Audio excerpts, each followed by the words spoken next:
So, continuing with the lesson photosynthesis. In the previous lecture, we had discussed about what is photosynthesis, uska introduction, then the site of photosynthesis taking place in the cells. And we know that photosynthesis is a process which takes place 99.9% in green plants. And there are very few bacteria which are also involved in it, right? Uska general reaction humne dekha. We saw what are the raw materials required for photosynthesis.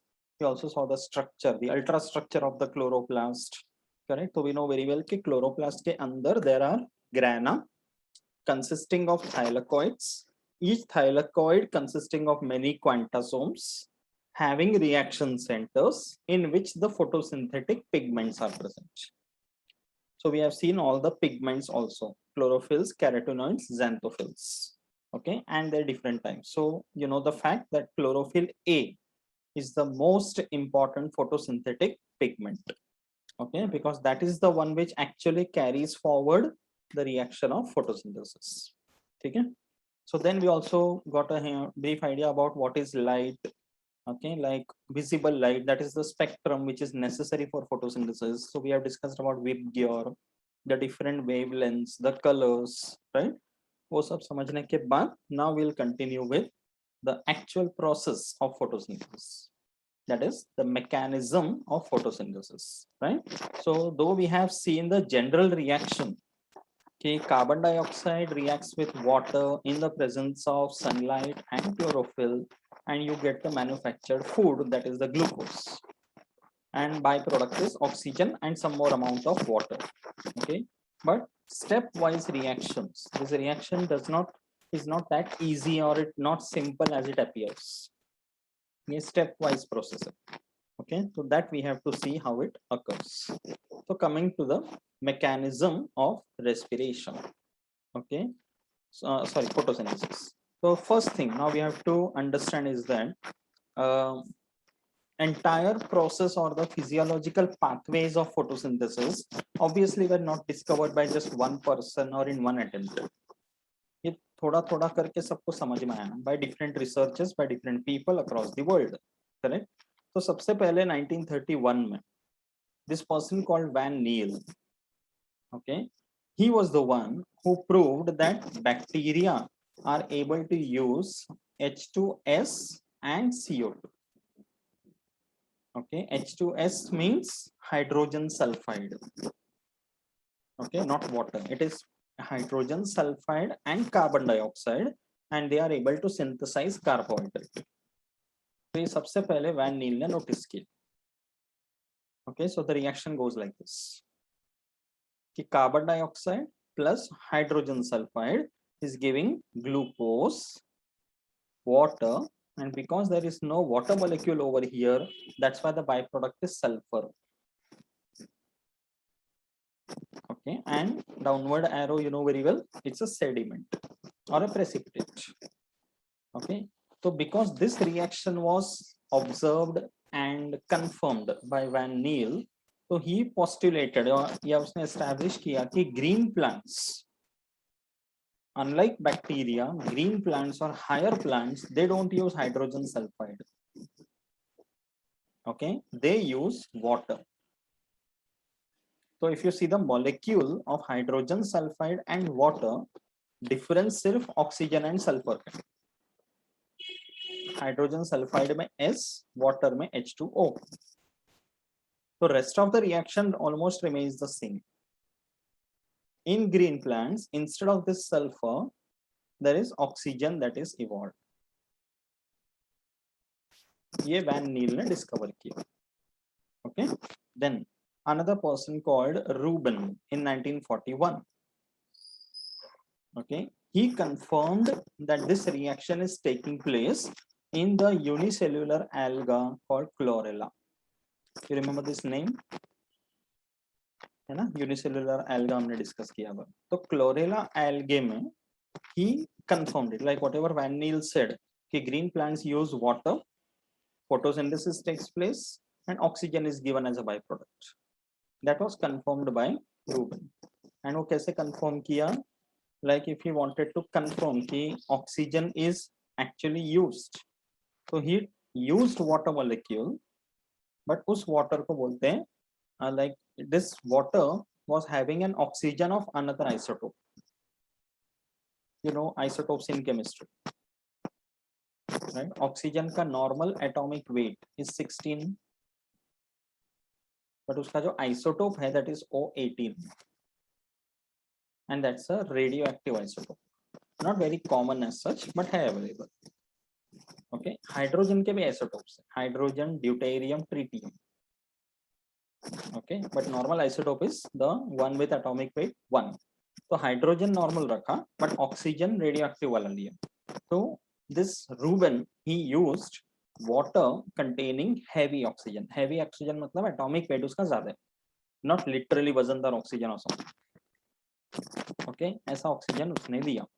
तो what he observed, okay, see chlorophyll का जो molecule है, chlorophyll A we are talking about. Okay, when this chlorophyll molecule is bombarded with a photon, that means light. Okay, chlorophyll present है cells के अंदर and in the chloroplast, so light is penetrating that cell or the chloroplast, and this chlorophyll molecule becomes an excited molecule. Excited molecule का मतलब है the electron revolving in the molecule shifts to another orbit on absorption of a photon, and that an electron has got very high energy. जो light का photon का energy था वो electron में आ चुका है, and from that same chlorophyll molecule a very high energy electron is released.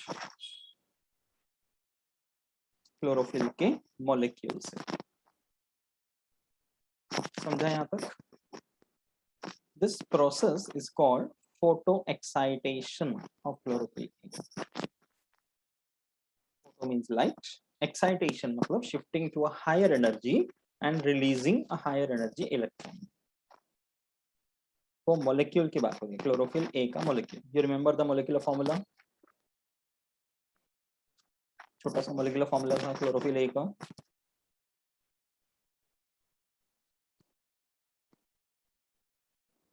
वो numbers नहीं याद, बीच में के C है, H था, हाँ, then और मैग्नीशियम भी था, O भी था, एक और element.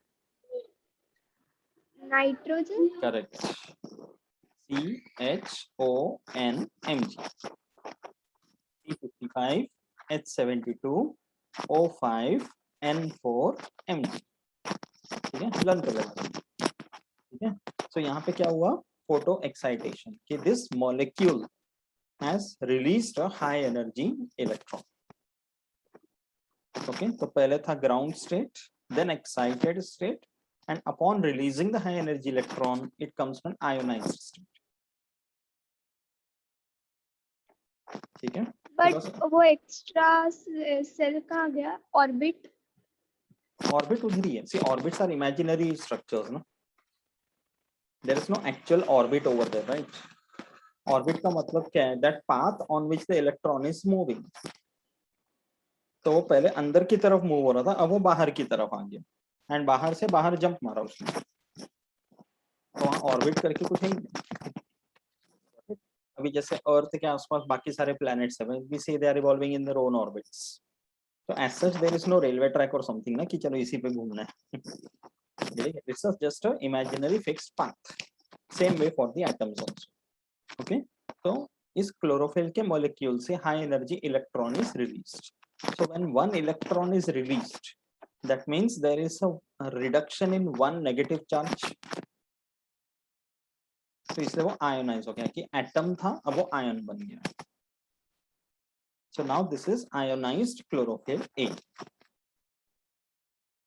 Okay, now this oxygen which is evolved contains 18O2. That means ये जो reaction है photosynthesis का. Okay, now this one is the one taking place in bacteria. यहाँ पे H2S use हो रहा है. पर जो रूबेन ने इस एक्सपेरिमेंट को रिपीट किया यूजिंग H2O and जो O लिया that was O18. So he observed that the oxygen which is evolved as a byproduct is having that O18 wala atoms. It means what कि अगर यहाँ से वाटर मॉलिक्यूल में O18 है, carbon dioxide में O normal वाला isotope है, that means on the reactant side you have two types of oxygen.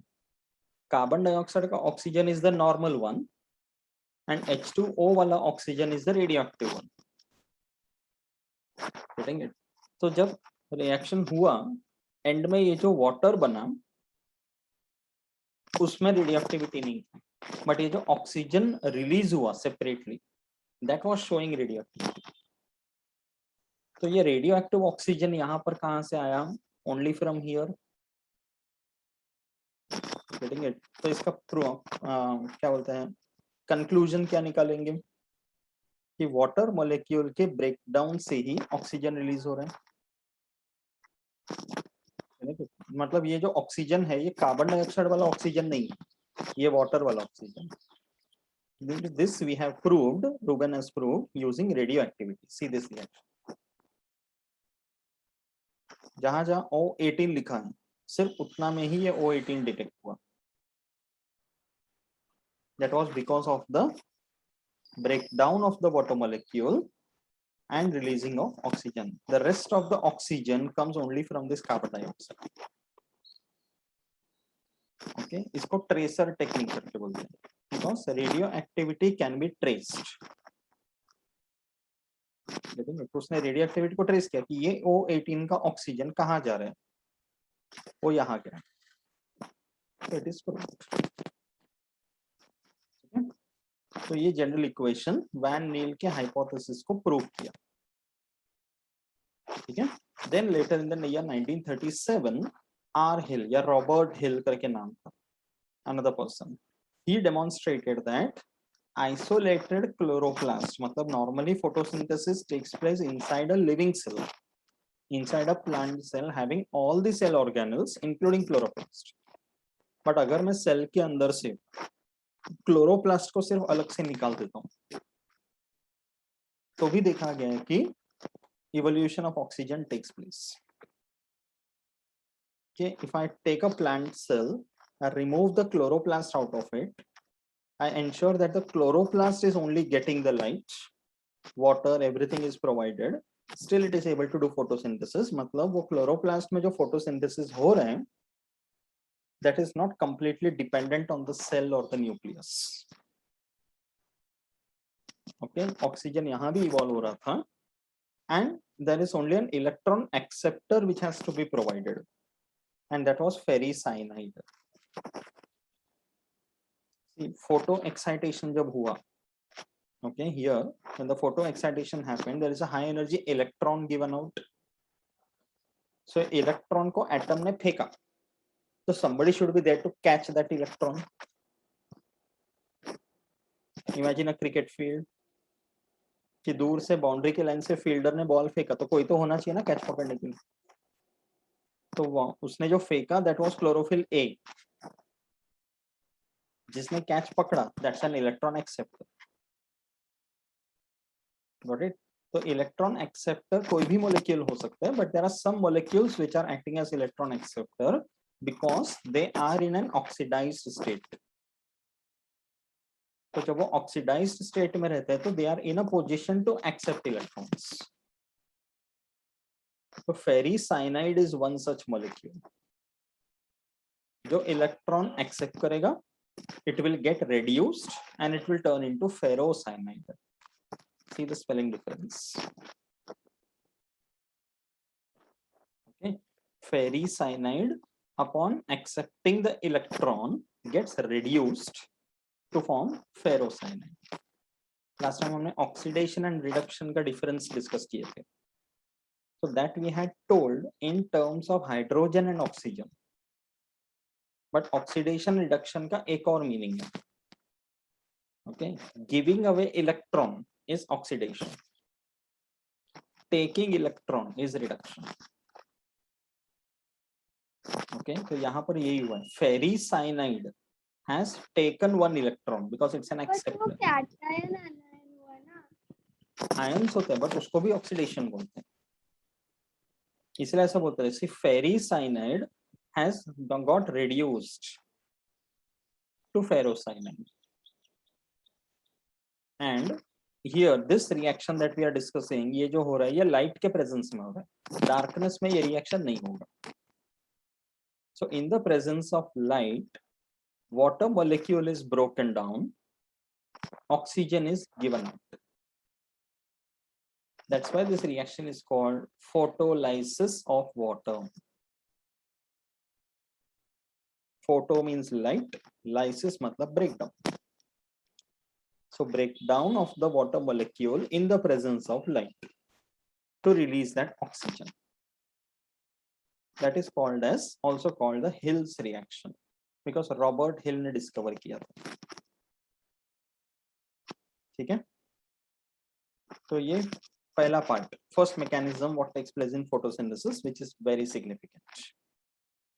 So overall, this Hill's reaction is proving two things.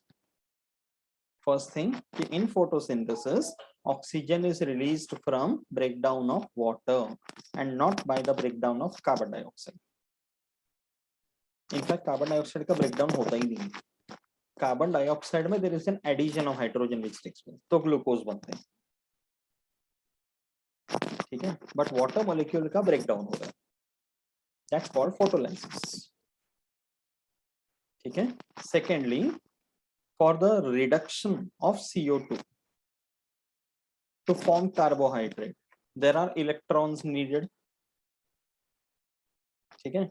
So it's like, imagine water molecule, उसका breakdown हुआ, oxygen निकला, evolve हो गया, बचा hydrogen. That hydrogen again splits up. Hydrogen is the smallest element in the periodic table. Atomic mass is 1, atomic number is also 1.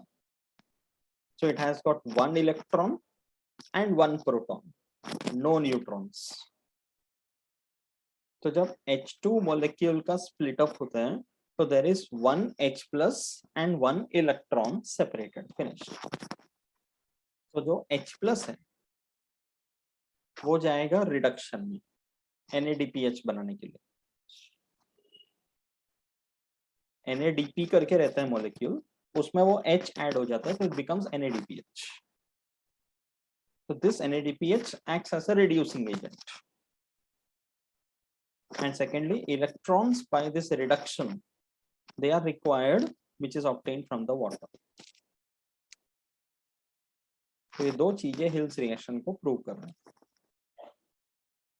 And then according to another person, that is Arnon, okay, it is confirmed, it was confirmed that light energy is converted to chemical energy. That is ultimately the energy conversion in photosynthesis. The light energy is converted to chemical energy. Okay, and अभी जैसे मैंने last में बताया था कि photosynthesis basically takes place in two phases. The first phase is called the light phase. Second one is the dark phase. तो पहला जो light phase होगा, उसमें इसमें से एक step है Hill's reaction which you have seen now. उसके आगे का step अभी हम देखेंगे. तो Hill's reaction और आगे के जितने steps हो रहे हैं, इन सारे process में these two are produced, ATP and NADPH. In the first half of photosynthesis, that is light phase. तो लाइट फेज में ये प्रोडक्ट्स हैं, डार्क फेज में यही चीजें रिएक्टेंट्स बनती हैं. ठीक है, इसीलिए लाइट फेज में बनने वाले एटीपी एंड एनएडीपीएच को we call it assimilatory power. Okay, they are accumulated in the light phase, produced and accumulated, and they are used in the dark phase when light is not available. तो इसमें से जो ATP है, that acts as the energy source, and NADPH acts as a reducing agent. Okay, and formation of ATP during the light phase of photosynthesis, उस process को बोलते हैं photophosphorylation.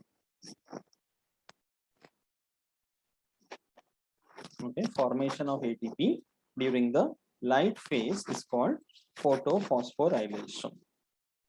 Is the word clear? Okay. तो जैसे हमने कल ही देखा कि process of photosynthesis is an oxidation and reduction, तो ये रेडॉक्स हमने बोला था। तो वाटर ऑक्सीडाइज हुआ, कार्बन डाइऑक्साइड रेड्यूस हुआ। We have seen what is Hill's reaction. Okay, Hill's reaction is a part of the light phase. Second part is the dark phase, जिसको हम लोग ब्लैकमैन्स रिएक्शन भी बोलते हैं। We will come to that. Okay, तो जो light phase में जो रिएक्शन हो रहा है उसको बोलते हैं photochemical reaction, and dark phase में जो रिएक्शन हो रहा है उसको बोलते हैं biochemical reaction. These two words also you have to remember. Light phase photochemical, dark phase biochemical. ठीक है, यहाँ तक अच्छे से समझा? No confusion? Now let us take a look at the light reaction in detail. ठीक है, so for this light reaction now what happens is, half of the thing we have already seen कि when light reaction का मतलब क्या है कि that part of photosynthesis when light is available. So considering plants growing outside in the open, so sunlight is the source of energy. And उसमें हमें sun plants को क्या चाहिए? Only the visible spectrum, violet to red. तो visible spectrum का light जब plants को मिलेगा, having their own wavelength, plants will make the use of that. So it's like there is a plant having its leaf, having chloroplast in it, having many photosynthetic pigments in it. Light is falling on the leaf. Okay, in fact plants के leaves भी light की तरफ ऐसे Orient करते हैं कि ज्यादा से ज्यादा लाइट उस पे गिरे। ठीक है, सो लाइट सेल्स के ऊपर गिरा, क्लोरोप्लास्ट पे गिरा, and these light rays they will excite a chlorophyll molecule and it will undergo ionization. तो हमने ये देखा कि light will see to boost an electron, a photon must have a certain minimum quantity of energy. इसको बोलते हैं quantum energy. कि light rays every time does not have the same intensity. जैसे if you compare the sunlight which you get during the summer season and during the winter season. Winter season में भी even if you go to a hill station you might get sunlight over there, but वो sunlight गर्म नहीं होते, है ना? इसलिए पहाड़ों में जाते हैं, धूप लगती है तो हमें अच्छा लगता है because it is warm, light warm. but ये imagine कर peak of the summer season in a place like Rajasthan. So there the light is very intense, right? तो उसमें quantum energy ज्यादा रहता है. So it depends upon the intensity of the light. But plants में photosynthesis करने के लिए the first step, the very first step is excitation of the chlorophyll molecule. Chlorophyll A molecule का जब photo excitation होना है, करना है, तो there has to be some minimum energy in the light ray. That energy is called quantum energy. इससे कम energy अगर light में रहेगा तो फोटो एक्साइटेशन नहीं होगा. ओके, मतलब जितना क्वांटम एनर्जी उतना ज्यादा एक्साइट होगा. कह सकते हैं क्वांटम एनर्जी से ज्यादा रहेगा तो ज्यादा एक्साइटमेंट होगा, बट बहुत ज्यादा भी रहेगा तो पिगमेंट से डिग्रेड हो जाएगा. Okay, there is always a range कि मिनिमम से मिनिमम क्वांटम एनर्जी चाहिए, ज्यादा से ज्यादा मतलब इतना रहना चाहिए कि बस वो एक्साइट होके इलेक्ट्रॉन को रिलीज करे, बट इतना एनर्जी भी नहीं चाहिए कि वो एक्साइट होने के बजाय डिग्रेड ही हो जाए. तो डिग्रेड हो गया तो बचा ही नहीं क्लोरोफिल मॉलिक्यूल. तो light can also cause that. Okay, इसलिए बहुत ज्यादा गर्म इंटेंस एरियाज में भी देखना ज्यादा प्लांट्स नहीं है, because they can not survive even inside the water. जैसे last time you asked me कि ओशंस के अंदर प्लांट्स नहीं रहते हैं, बिकॉज वो लाइट वहां जाएगा ही नहीं ना. सरफेस पे लाइट रहेगा, अंदर अंदर थोड़ा थोड़ा लाइट रहेगा, बट जैसे जैसे और अंदर जाएंगे the light energy will keep on reducing. तो क्वांटम एनर्जी से कम ही होता जाएगा. तो even if the plants are there they can not use that light. Quantum energy एक क्राइटेरिया. ठीक है, it's like suppose you are a great foodie. ठीक है, खाने पीने का शौकीन है, तो पेट भरने के लिए मिनिमम इतना तो मुझे खाना ही. उसके ऊपर कितना भी खा सकते हो, बट मिनिमम इतना चाहिए, that is your quantum energy. But उसके ऊपर बहुत ज्यादा भी खा लिया सपोज, तो what happens, even if you are a great foodie it will cause you harm, correct. तो एक अपर लिमिट भी रहता है हमेशा, same thing for this light also. So upon getting the high energy of the light, the chlorophyll will enter into an excited state. It will release a high energy electrons, because of which it will then come back to the ground state. So photo excitation हो जाएगा, ठीक है। So for now this chlorophyll pigment has become excited, it has released a high energy electron, let it remain that like that. Before we see the reactions further, पहले हम लोग देखते हैं reaction center में क्या क्या है। So in the cell, in the chloroplast, inside the inner membrane, in the stroma, in the grana, in the thylakoid, in the quantosome, in the reactions. Okay, वहां पर क्या होता है कि there are light absorbing pigments present. And ये कहाँ पे होते हैं, थाइलाकॉइड के मेम्ब्रेन्स पे, arranged in the form of groups और क्लस्टर्स। ओके, तो ये जो क्लोरोफिल पिगमेंट्स और उसके एक्सेसरी पिगमेंट्स का जो क्लस्टर्स या ग्रुप्स होते हैं उनको बोलते हैं photosystems. Okay, there are two types of photosystems present, P680 and P700। ये नंबर्स याद रखना, these numbers represent the wavelengths. P stands for pigment and 680 and 700 nanometers are the wavelengths. तो P680 वाला जो ग्रुप है उसमें जितने पिगमेंट्स हैं they all can absorb light maximum at 680 nanometer wavelength. P700 वाला जो ग्रुप है, those molecules of the pigments can absorb light maximum at 700 nanometer wavelength. So ऐसे करके main reaction centers बनते हैं. So they are called the reaction centers, also called photocenters. जिसमें main pigment that is chlorophyll A is present, or the antenna molecule, and all the other pigments which are called accessory pigments. तो सारे pigments absorb करते हैं and सब के सब light harvesting या antenna molecule को पहुंचाते हैं। तो ज्यादा से ज्यादा लाइट एब्जॉर्ब करो एंड क्लोरोफिल ए के पास पहुंचा दो, then the chlorophyll A will become excited. Okay, तो in this context now you can imagine कि जैसे अभी भी अगर बाहर जैसे धूप लगा हुआ है तो कैसे होता है, प्लांट्स कंटिन्यूस धूप में खड़े। Imagine that day when we went to Bhopal and Mangaon, कितना इंटेंस था, हम लोग एक्साइटेड हो रहे थे, करेक्ट, इस गर्मी में। तो imagine what the plants must be going through, correct, continuously it is receiving that hot sun. And ये तो ये वाला सीजन था, if you imagine April May month, plants growing out there, ऐसा होगा ना उनके leaves के अंदर, but that's what makes them stable. Evolution में ये सब experience करते करते develop हुआ ना ये सब molecules, ultimately it is a process produced in evolution. No human being has created this.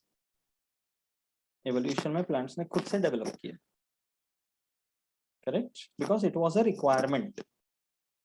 Okay, long back when life was evolving, तो सबसे पहला जब primitive cell बना तो उसमें दो branches हो गए। One type of a cell started behaving like an autotroph, कि वो दूसरे पे डिपेंड नहीं करेगा, अपना खुद का खाना बनाना है, तो अकॉर्डिंगली वो मॉलिक्यूल्स तैयार करने लगे। सेकेंड ग्रुप सेड कि मैं इतना मेहनत करने वाला नहीं हूँ, मुझे डायरेक्टली दूसरों का बना बनाया खाना खाना। Like that the evolution, right? So that's why you can see pigments like this chlorophylls and all, you are not able to get it in any consumers. कभी नहीं मिलेगा। अभी parrot animal green color, it doesn't mean it is having chlorophyll in it, लेकिन वो pigment है but chlorophyll नहीं, because it cannot do photosynthesis, correct? Yes. तो ये देखना photosystems 1 and 2, okay so photo system मतलब ये देखना, अभी हमने जैसे देखा P680 का मीनिंग क्या है, राइट? तो all those cluster molecules which are able to absorb light at wavelength 680 nanometer, जिसको हमने P680 करके बोला, this is called as photosystem 2, also called PS2, where they can absorb light at wavelengths 680 nanometer. Same way, the one in which they can absorb light at 700 nanometer, the other group, उसको बोलेंगे photosystem 1 or PS1. Okay, तो ये 680 nanometer or below that. This one at or below 700 nanometer. ठीक है?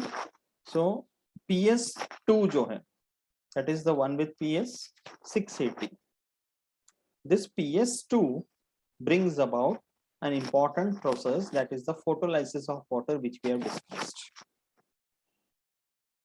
तो photolysis of water करने के लिए जो photo excitation चाहिए था क्लोरोफिल का, वो P680 वाला, PS2 वाला.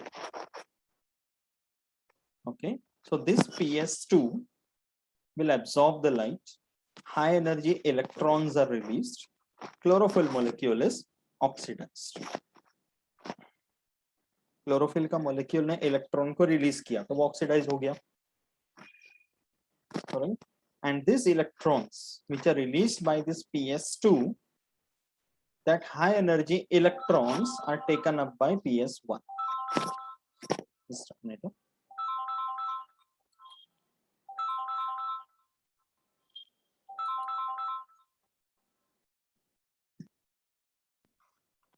So you understood this part? Okay, in this photosystem 2, okay, when it emits a high energy electron and the chlorophyll molecule is oxidized, okay, यहाँ पे फंडा क्या है ना कि when any chlorophyll molecule emits a high energy electron, it has to be trapped by something so that the electron energy is dissipated. उसको ऐसी हवा में नहीं छोड़ना कि इलेक्ट्रॉन को फेंका, उसका एनर्जी को पूरा यूज किया, फिर इलेक्ट्रॉन को पकड़ के शांत किया. That's how it is done. इसीलिए इलेक्ट्रॉन एक्सेप्टर्स चाहिए.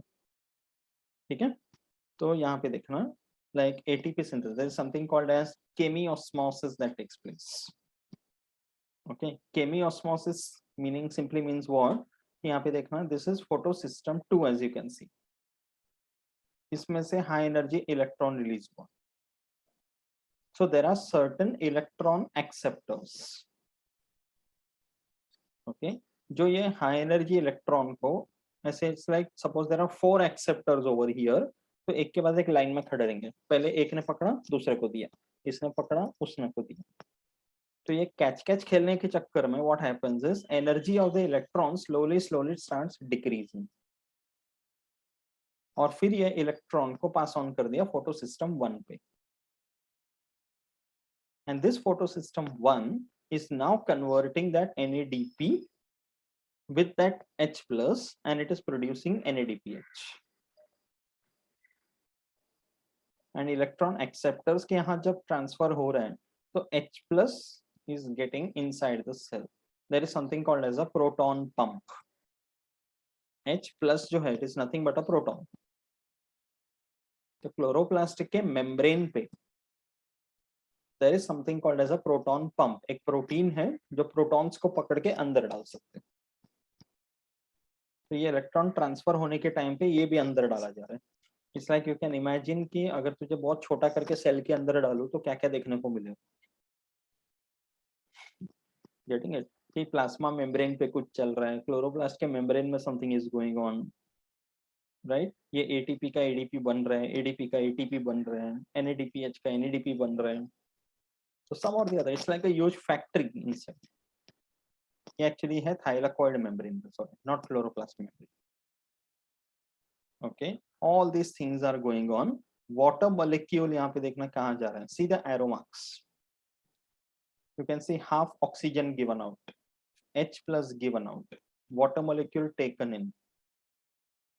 तो ये reactions का लेन देन चलता है. बट केमियोस्मोसिस का मतलब क्या है कि if there is a low pH, this is what takes place. Under high pH it is the reverse that goes on. तो depends upon the pH level also, because pH का determination किससे होता है? H प्लस से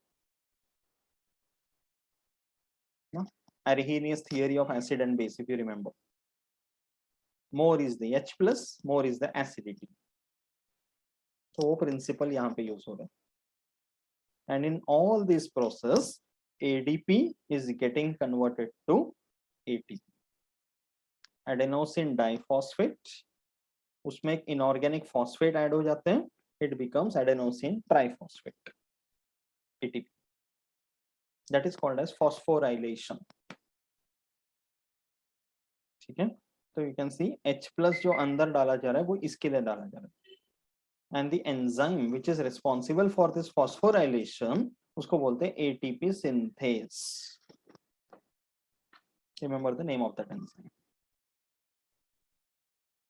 Okay, so that was chemiosmosis. अब ये देख, P680 which is now oxidized, it regains its electrons by the photolysis of water. There are 4 molecules of water, उनका dissociation हो रहा है. You are getting 4H plus and 4OH minus. Understood the first reaction? Water molecule का splitting up हो रहा है. Okay, 4H plus and 4OH minus. अब ये जो 4OH minus है, इसका कैसा splitting up होगा? OH minus is a radical having 4 electrons. तो 4 electrons separate and 4 OH separate. Okay, that 4 OH will again undergo separation and it will become 2H2O and O2. Balance करके देख, hydrogen कितना है? 4. Oxygen कितना हुआ? यहाँ पे 2, यहाँ पे 2, 4. Can you see 4OH? तो यहाँ पे वाटर मॉलिक्यूल बन गया, ऑक्सीजन भी बन गया. This water molecule will become water, नहीं अल्टीमेटली ये जो 4 मॉलिक्यूल वाटर थे उसमें से मुझे मिला 2 वाटर, 1 ऑक्सीजन, 4 प्रोटॉन्स, 4 इलेक्ट्रॉन्स. इन तीनों रिएक्शन में मिलाकर ऐसे आ रहे. Getting it? Okay, 4 molecules of water, when they are broken down, I am getting 2 molecules of water, 1 molecule of oxygen as a byproduct, 4 protons, 4 electrons. And ये जो protons है 4H plus, ये use करते हैं NADPH बनाने के लिए, which becomes a reducing agent for the dark phase. समझ रहे हैं? ठीक है, पूरा electrons and ions and molecules ये अच्छे से प्रैक्टिस करना पड़ेगा, लर्न करना पड़ेगा. बट अंडरस्टैंडिंग क्लियर है कंसेप्ट्स. ये था photo system 2. Now we are going to photo system 1, P700. Okay, यहाँ पर भी इसी तरह से there are electron, chain of electron carriers. NADPH का फॉर्मेशन हो रहा है. ओके, so NADPH का जो हाइड्रोजन है, this hydrogen is used for reduction of CO2 in the dark zone. तो मतलब photosystem 1 is not directly associated with photolysis of water. Photosystem 2 is the one which is associated with photolysis of water. इसलिए जो NADPH यहाँ पे बन रहे हैं, this is called as the reducing power of the cell. इसका actual formation is regulated by PS1, P700. Now is it clear? ठीक है, okay. So PS1, PS2 हमने देख लिया, we have understood. Let's go to the next one, and that is the very important reaction called photophosphorylation. इसका proper definition is given in the first sentence. Formation of ATP in the chloroplasts in presence of light, it's called as photophosphorylation. ठीक है, तो this is also a part of the light reaction. Okay, ये भी होता है chloroplast में. And photophosphorylation का main M ये है कि पहले ATP molecule banana. Okay, so this photophosphorylation takes place in two pathways. One of them is called a cyclic. There is another one called non-cyclic. पहले cyclic. Okay, cyclic photophosphorylation is the one firstly in which only PS1 is involved. And the word is cyclic. मतलब क्या? It's like a continuous pathway. एक शुरू होगा, अलग अलग अलग अलग स्टेप्स होंगे, वापस वही आके खत्म हो जाएगा. It's an easy process. What is happening? See the flow chart. PS1. Okay, chloroplast के अंदर ग्रैना में, थाइलाकॉइड में, क्वांटासोम में रिएक्शन सेंटर. ये फोटोसिस्टम 1 तैनात बैठे. We are all the pigments ready. Let the light fall on us. So light energy उस पे गिरा. It will result in, ये arrow marks देखना सीधे कहाँ जा रहे हैं. You can see electron, electron, electron. PS1 के क्लोरोफिल A molecules में से high energy electrons are just released. इसीलिए ऊपर की तरफ दिखाती. These high energy electrons are first caught by a molecule called FRS, ferredoxin reducing substance. Okay, FRS stands for ferredoxin reducing substance. अब ये FRS जब ये इलेक्ट्रॉन को पकड़ेगा, सबसे ज्यादा एनर्जी वाला इलेक्ट्रॉन उसको मिले. Then simply, as you can see here, there is a series of molecules one after the other. All of them are electron acceptors. तो cyclic photophosphorylation में basically क्या हो रहा है? लाइट ने ट्रिगर किया, PS1 एक्साइट हो गया, high energy electron given out, फिर there are 4 or 5 such molecule जो कैच खेलता है उस इलेक्ट्रॉन के साथ, एंड उस इलेक्ट्रॉन के एनर्जी को यूज करते हैं. तो सबसे पहला किसने पकड़ा? FRS. Just like FRS ने पकड़ा, इमीडिएटली फेरेडॉक्सिन को दे दिया. ओके, तो ferredoxin, FRS actually converts into ferredoxin, not passes. कि फेरेडॉक्सिन रिड्यूसिंग सब्सटेंस है, इलेक्ट्रॉन मिलते ही फेरेडॉक्सिन बन जाता है.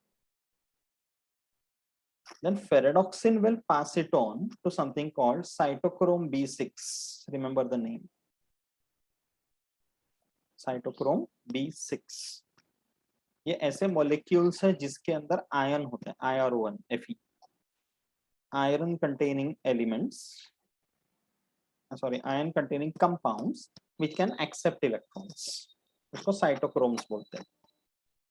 तो Fe जो element है, you know very well, it has got two different valencies, 2 and 3 both. इसलिए Fe+2, Fe+3. Okay, so when it is having an electron, it is Fe+2. When it gives away electron, it is Fe+3. तो जैसे हमने पहले देखा ferric and फेरो, तो ये cytochrome B6, उसने ये एनर्जी इलेक्ट्रॉन लिया, उसने पास ऑन कर दिया दूसरा साइटोक्रोम F को. ओके, फिर साइटोक्रोम F ने भी वो इलेक्ट्रॉन लिया, pass it on to plastocyanin. तो by the time this electrons are caught and then thrown by so many molecules, वो इलेक्ट्रॉन खुद थक गया कि उसके पास एनर्जी बचा ही नहीं. तो plastocyanin gave it back to PS1. ठीक है, क्योंकि से PS1 लाइट एनर्जी गिरा, उस वजह से एक्साइटेड स्टेट में पहुंच गया, आयोनाइज स्टेट में पहुंच गया. तो आयोनाइज स्टेट में it is not a stable one, तो उसको स्टेबल करने के लिए इलेक्ट्रॉन वापस आना चाहिए उसके पास, तब वो वापस ग्राउंड स्टेट मॉलिक्यूल में कन्वर्ट हो जाएगा. So that same electron pass on करके वापस PS1 को ही देते थे कि बस अभी शांत हो। तो ये कैच कैच खेला ही क्यों फिर? कि इसमें से लिया और उसी को वापस दे रहे हैं। ऑफ कोर्स अगर ये प्रोसेस चल रहा है that means it has some reason behind it, so that you can see कि ये जो फेरेडॉक्सिन टू साइटोक्रोम B6 वाला स्टेप है, इलेक्ट्रॉन का एनर्जी को यूज करके ADP and IP are combined and you get one ATP molecule.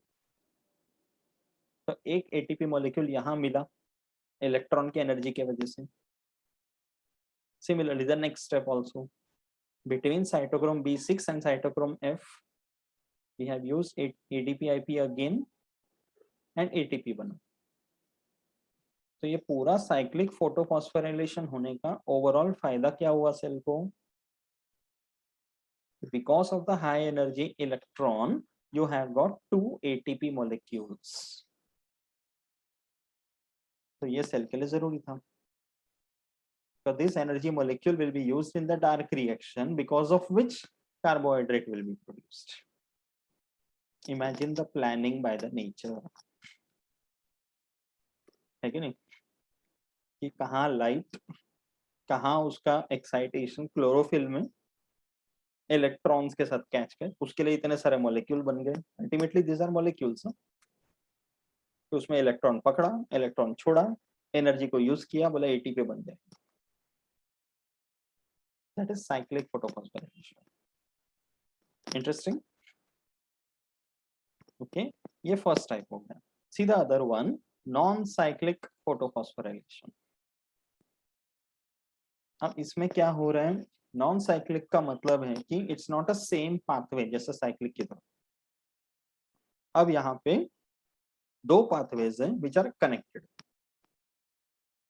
तो it's like in non cyclic PS2 and PS1 both are involved। तो शुरुआत कहां से होता है? PS2 से।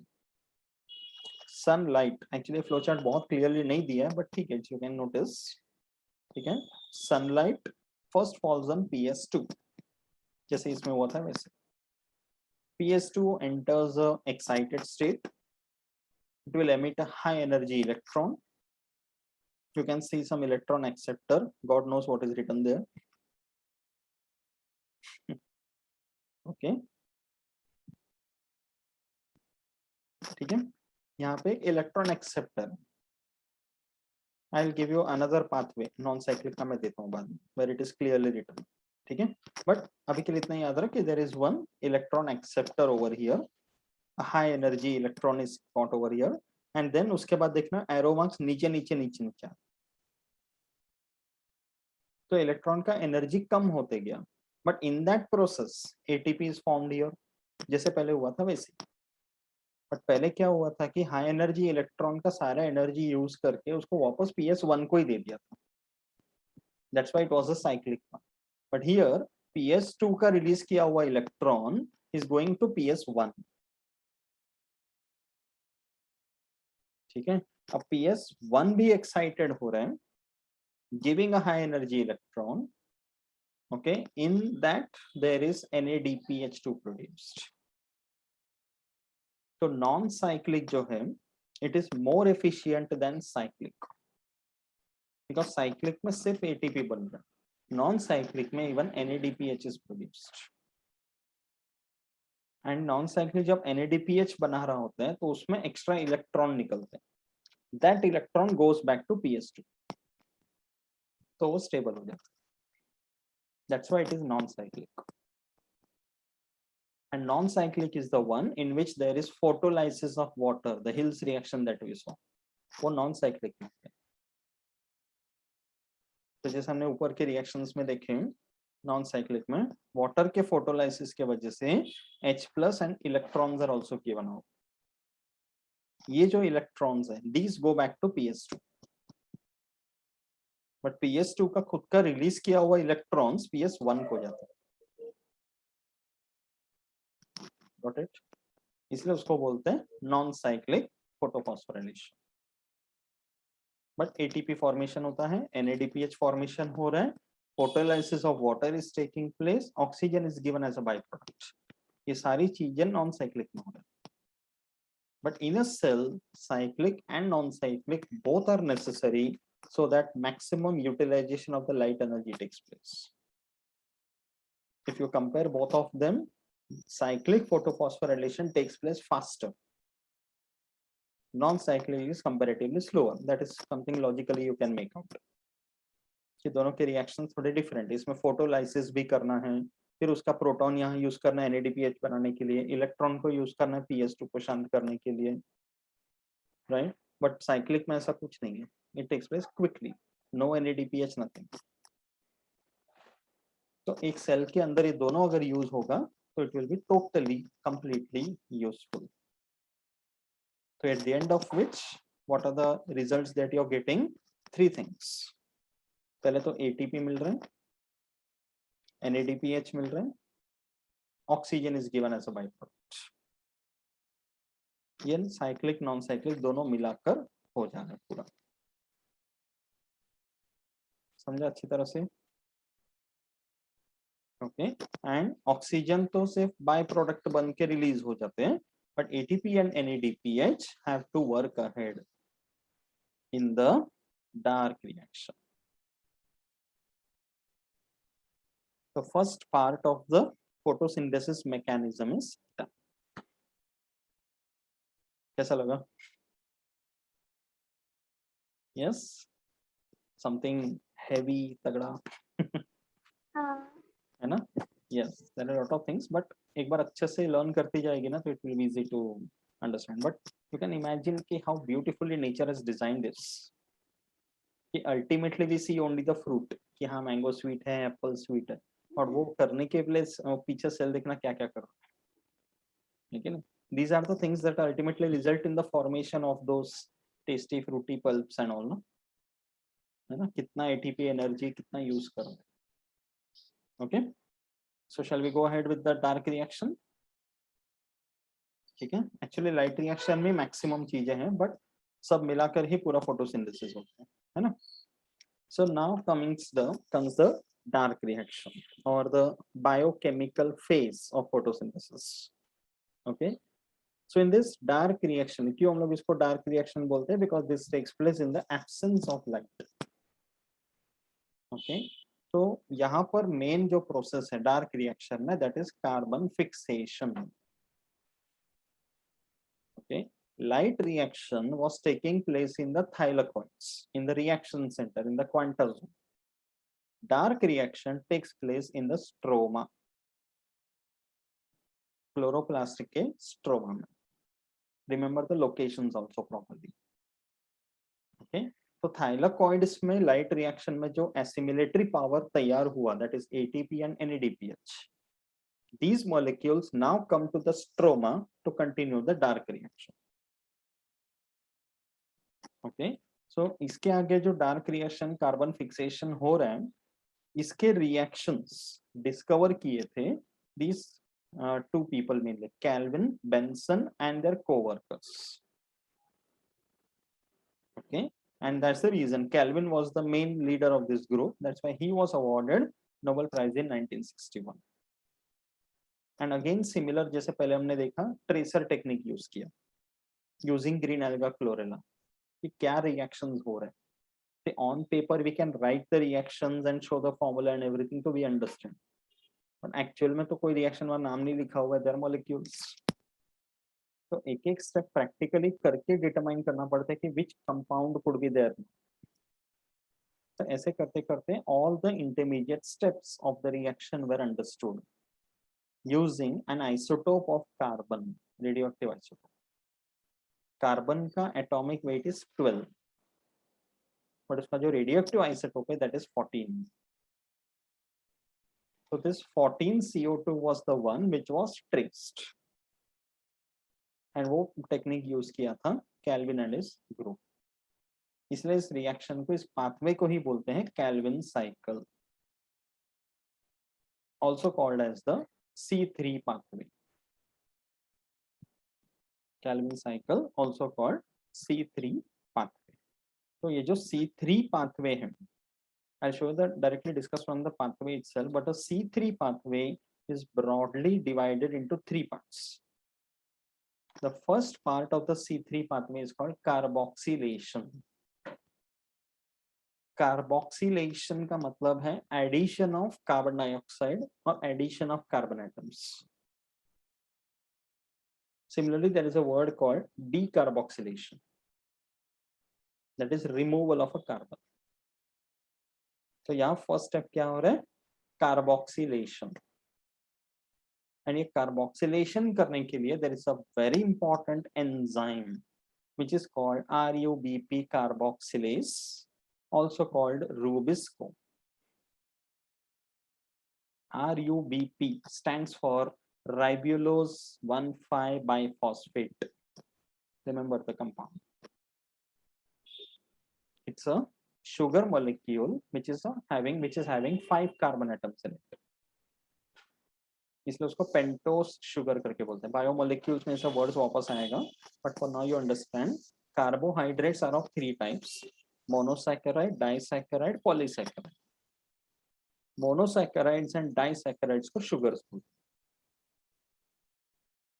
Okay, so according to the number of carbon atoms present in that sugar molecule, we say triose, tetrose, hexose, pentose, etc.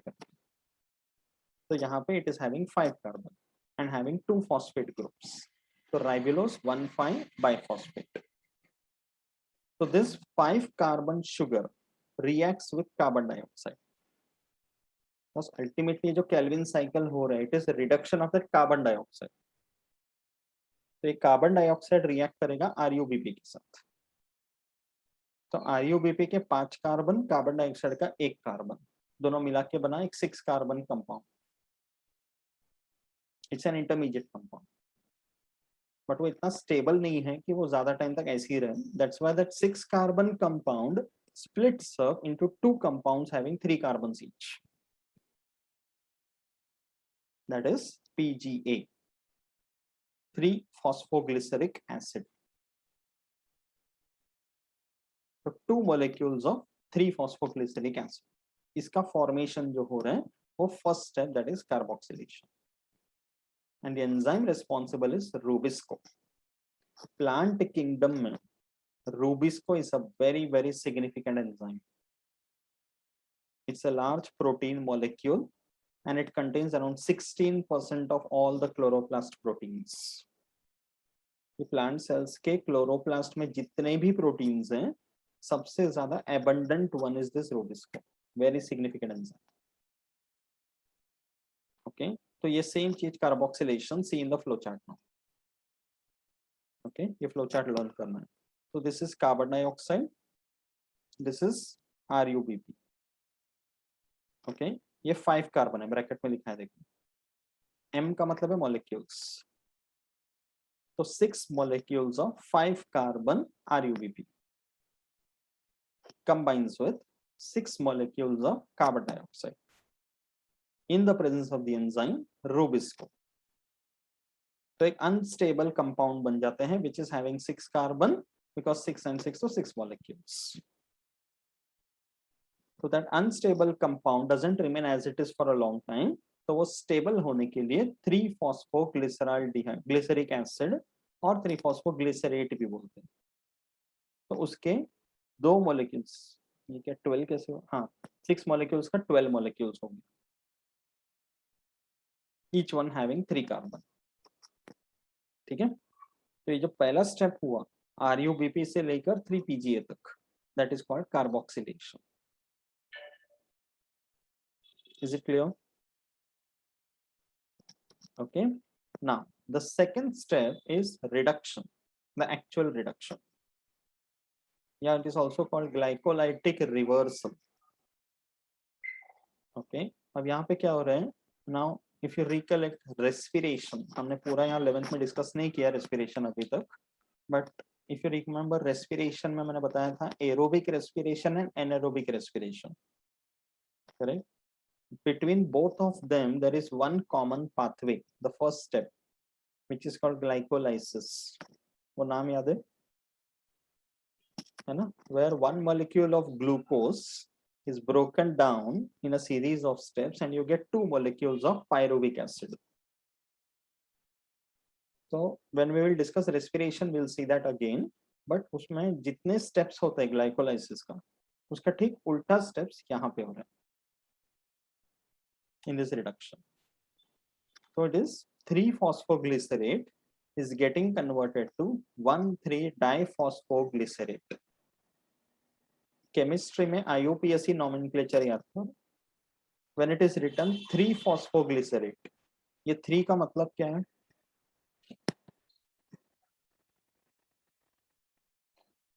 IUPAC nomenclature किया है chemistry में? रेडियस सिलेबस में था। ओके, ये 3 का नंबर का मीनिंग क्या है?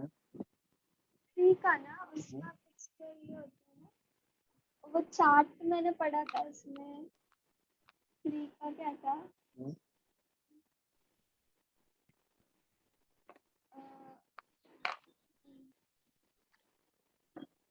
It is the position.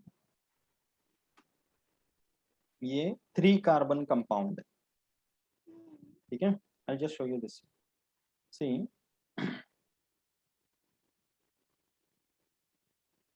Carbon atom number 1, carbon atom number 2, carbon atom number 3, ठीक है. पूरा मॉलिक्यूल नहीं बता रहा हूं मैं. तो ये 3 कार्बन का सपोज ये मॉलिक्यूल है, तो 3-phosphoglycerate का मतलब है, if I take this as the first carbon, this as the second one, this as the third one, the phosphate group is attached to the third carbon, इसलिए 3-phospho. तो यहाँ पे क्या हुआ अभी, you can see one molecule of ATP is broken down. जो ATP light phase में बना था वो यहाँ यूज किया, ATP का ब्रेक डाउन किया, ADP बना. तो that means there is an extra phosphate given out. तो अभी वो 1 से भी जॉइंट होगा. यस, तो फॉस्फेट यहाँ पर भी अटैच हो जाएगा, इसलिए 1,3-डाइफॉस्फो. तो इससे कार्बन एटम के नंबर में कोई चेंज नहीं आया, 3 का. कार्बन एटम नंबर कब चेंज होगा? When there will be carboxylation या डीकार्बोक्सिलेशन. ओके, ये क्या हुआ है यहाँ पे? फॉस्फोराइलेशन हुआ है, सॉरी डीफॉस्फोराइलेशन हुआ है, ठीक है. तो नाउ 1,3-डाइफॉस्फोग्लिसरेट, this will undergo reduction, and reduction होगा तो NADPH यूज होगा. this was also formed in the light phase. तो NADPH में है हाइड्रोजन, ये हाइड्रोजन इस मॉलिक्यूल में ऐड हो जाएगा, रिडक्शन होगा, and you will get 3-phosphoglyceraldehyde. if you learn in organic chemistry, 1,3-diphosphoglycerate is a carboxylic acid, and carboxylic, हाँ, कार्बोक्सिलिक एसिड का जब रिडक्शन होता है तो एल्डिहाइड मिलता है. तो 1,3-diphosphoglyceric acid is reduced because of NADH and you get 3-phosphoglyceraldehyde. और ये जो NADP रिलीज हुआ ये रिसाइकल हो जाएगा. Got it? तो 3-phosphoglyceraldehyde. अब इसका आगे का स्टेप क्या होगा? This will go down, see the reactions below. Okay, this will convert into dihydroxyacetone phosphate. Conversion हो रहा है. Okay, you can call it as an isotope. क्या बोलते हैं? Isomer. Okay, 3-phosphoglyceraldehyde का isomerization. You are getting DHAP, DHAP, dihydroxyacetone phosphate. ठीक है. And this will again get converted. अब ये क्या हो गया?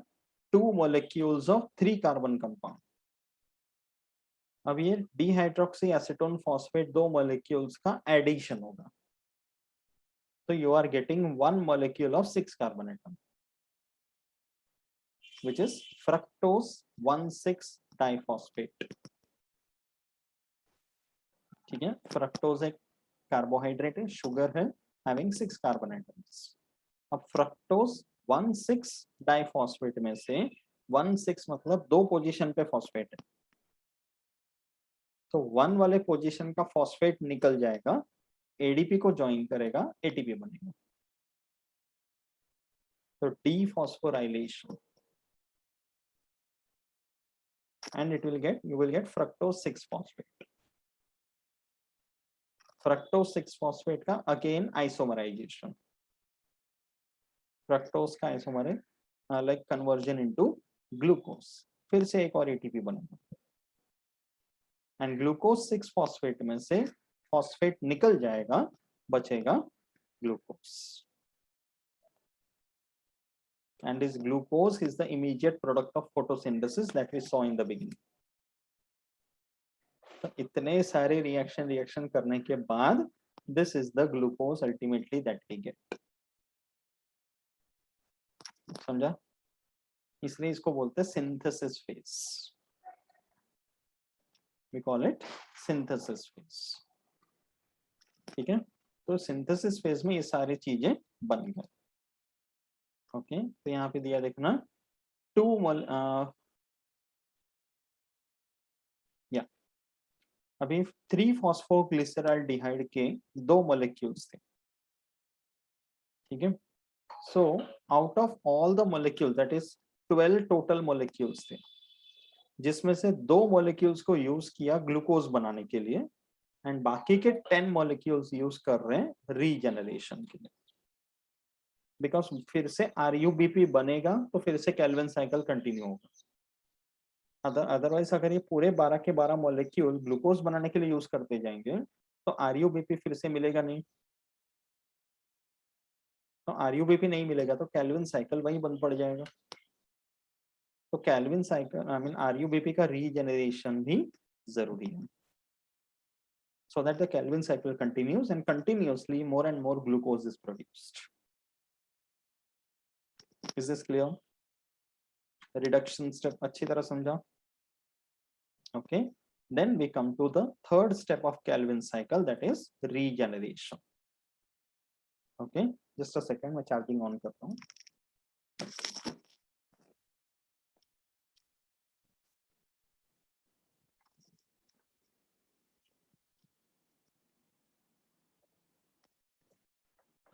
Okay, so अब यहाँ पे देखना important point.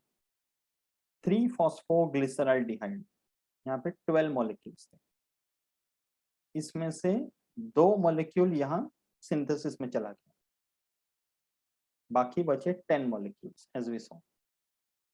So those remaining 10 molecules will undergo conversion from one type of carbon atom to another, any organic compound to another. तो ये सारे compounds के नाम इसी order में याद रखना. Okay, 3-phosphoglyceraldehyde getting converted into xylulose 5-phosphate. This is a 5-carbon compound. ठीक है, सी यहाँ पे 12 में से 2 गए सिंथेसिस के लिए, बचे 10. वो 10 मॉलिक्यूल्स जो थे उनका what you can say conversion हो रहा है. 3 कार्बन कंपाउंड का 5 कार्बन बन गया. 5 कार्बन में से again there is a decarboxylation, you are getting a 4 carbon compound, erythrose 4 phosphate. फिर से 7 कार्बन कंपाउंड बन रहा है, सेडोहेप्टिलोज 1,7 डाइफॉस्फेट या 7 phosphate, and then it is giving rise to another 5 carbon compound. Like you just know the compounds in the same order, सबके number of carbon atoms, कितने molecules, ये सब याद रखना है. At the end of which you are getting 6 molecules of RUMP, ribulose monophosphate, जिसको मुझे convert करना है ribulose biphosphate, मतलब one more phosphate is needed. वो फॉस्फेट कहां से आएगा? एटीपी से. तो आरयूएमपी में ऐड करेगा, you will get RuBP and the Calvin cycle will continue. ऐसा है. Yes, so next time whenever you are having any fruit, any part of plant, potato जिसमें स्टार्च है, वो स्टार्च कभी ग्लूकोज था. राइट, वो ग्लूकोज बनने के पीछे imagine so many reactions taking place, right? All these reactions you have to learn. A light reaction में these are the things that are happening. Okay, अच्छी तरह समझा? ठीक है, तो ये लर्न करना है अच्छे से केल्विन साइकिल पूरा. This is a very very very important question. ठीक है, that is Calvin cycle. Okay, now okay, dark reaction का भी जनरल रिएक्शन है. This is the general reaction. ठीक है, कार्बन डाइऑक्साइड, एटीपी, एनएडीपीएस. नो, ये पॉइंट बहुत इंपॉर्टेंट है, very important, even MCQ question which can be asked कि light phase में जो एसिमिलेटरी पावर है एटीपी एंड एनएडीपीएच, वो कितने मॉलिक्यूल्स बनते हैं. So always remember it is 18 molecules of ATP and 12 molecules of NADPH which are produced in the light reaction. Okay, तो ये assimilatory power के ऊपर क्वेश्चन बहुत पूछते हैं. So you are getting, that means dark reaction में you require 6 molecules of carbon dioxide, 18 ATP, 12 NADPH, तब जाके एक ग्लूकोज मॉलिक्यूल बनते हैं. Imagine the number of glucose molecules that are produced. Imagine the amount of carbon dioxide required. Imagine the amount of ATP and NADPH produced. Getting it? So ultimately at the end of which what you are getting is the proper glucose. ठीक है, so ये complete हमने study कर लिया कि like how exactly the mechanism of photosynthesis takes place. ठीक है, now what is left in this lesson is something called photorespiration. Then we have to see something, some different pathways also जो सारे plants में नहीं होते. Calvin cycle that we saw, also called the C3 cycle, it is something that takes place in every plant. But some plants have got adaptations because they grow in some areas where the amount of light or carbon dioxide or whatever you say is very high. तो ऐसे जगह पर adapt करने के लिए, या sometimes the amount of carbon dioxide is even low, तो ऐसे जगह पर adapt करने के लिए they have a different mechanism, and that is called as C4 pathway, or there is one more which is also called as CAM pathway. Okay, तो ये दो भी हमें देखना है. ठीक है, then at the end we will discuss about the different factors responsible for photosynthesis, how it affects. Okay, concluding with the overall significance of photosynthesis. That will be the end of the lesson. So one more term and we will finish off the lesson, right? Because see, whatever we discussed today was all reactions and so many things. तो अभी और बहुत ज़्यादा एक साथ करके overdose नहीं करना. First you retain this much, अच्छे से digest कर ले. Okay, फिर next और तगड़ा खाना. But it was a good change after so long. है ना? कैसा लगा? अच्छा था. अच्छा था? तो इसको अच्छे से रिवाइज कर, okay, read कर, concepts clear कर, so that till here if you understand it very clearly, next session में we can go ahead and we can continue that topic. Okay?